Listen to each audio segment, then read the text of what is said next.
السلام عليكم، كنتمنى تكونوا بخير وعلى خير. بالنسبه للفيديو ديال اليوم فغادي نشوفوا طريقه سهله ومضمونه للاحتفاظ بالسفرجل في المجمد. يعني لمده طويله، يعني يقدر يبقى معكم حتى العام باش يبقى محافظ على لونه وما يكحلش ويكون واجد للاستعمال يعني في اي وقت. فقبل ما ندوزو الوصفه، فبالنسبه للناس اللي اول مره كيشاهدوا القناه ديالي فما تنساوش تضغطوا على زر الاشتراك وتفعلوا الجرس باش يوصلكم كل جديد. وندوزو مباشره للطريقه. فاول حاجه غادي نديروها، غادي نختاروا يعني السفرجل ديالنا، يعني خصو يكون طري كما كتشوفوا ويكون مزيان يعني، وغادي نغسلوه يعني بالاستعانه ديال واحد الشيته. يعني بالنسبه للشيته فخليوها يعني تكون خصيصا غير الخضره، ونحيدوا له داك الوبر اللي كيكون فيه ونخليوه ينشف.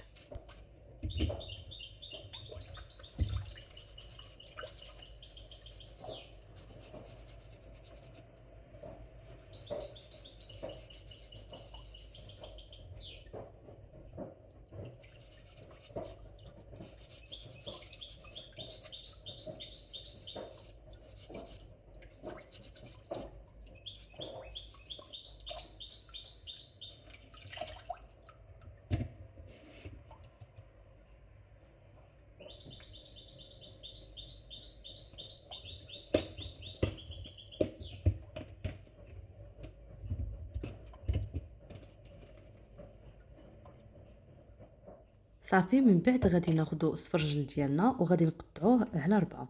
يمكن لكم تقطعوه يعني على حسب الشكل اللي بغيتو. بامكان ديالكم تقطعوه مربعات او تقطعوه دوائر او قطع طوليه او تقسموها غير على زوج. ومباشرة غادي نديروه في واحد الباسينه اللي غادي نكونوا ديرنا فيها الماء ودرنا فيها الخل. فبالنسبه للخل يعني حاولوا ديروا تقريبا ربع كاس ديال الخل او كتر. غير يعني غير باش ما يكحلناش السفرجل ويتاكسد ويبقى محافظ على اللون ديالو.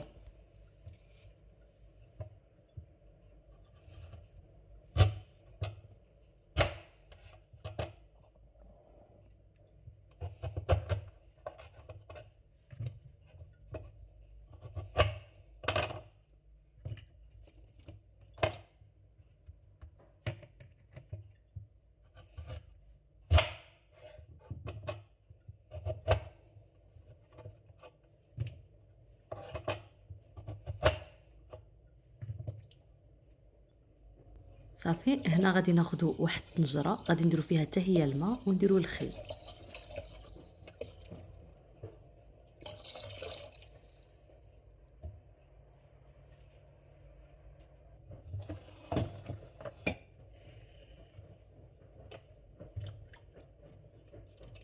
ودابا غادي ناخذوا السفرجل ديالنا وغادي ندوزو باش نقيوه. كما كتشوفوا غادي نحيدوا له داك اللب اللي كيكون فيه في الوسط، واللي كتكون فيه الزريعه. ومباشره غادي نديروه في ديك الطنجره اللي درنا فيها الماء والخل. فبالنسبه للسفرجل يعني خليوه في الباسينه، يعني ما تحاولوا ما تصفيوهش.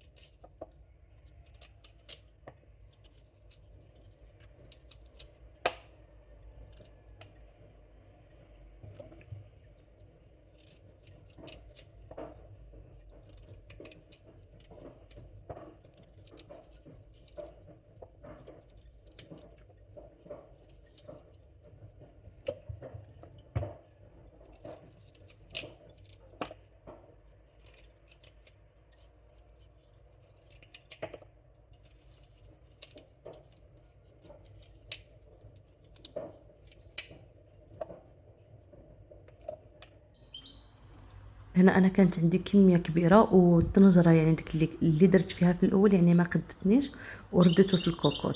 صافي، غادي نديرو فوق البوطه وغادي نشعل عليه النار، يعني غير تطلع له الغليه، غير يبدي الماء يغلي مباشره غادي تحيدوه وغادي تصفيوه.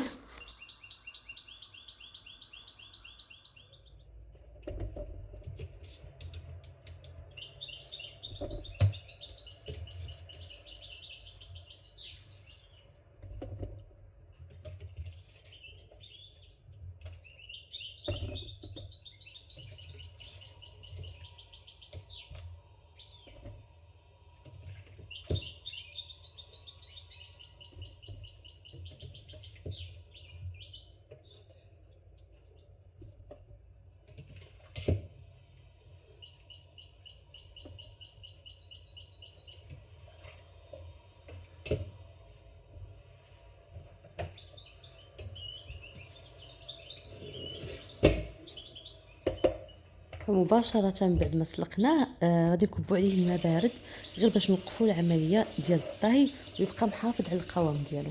فكما شفتوا يعني راه باقي يعني ما كحل ما تاكسد ما يعني ما طرالو حتى حاجة.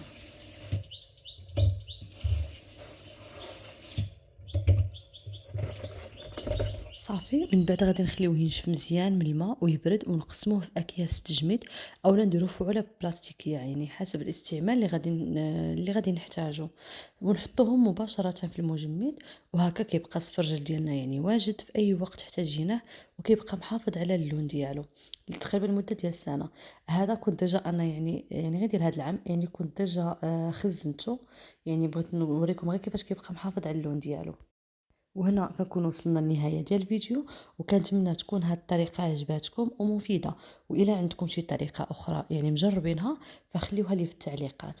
هنا غادي نقول لكم إلى اللقاء ونتلاقاو في فيديو آخر ووصفة أخرى إن شاء الله.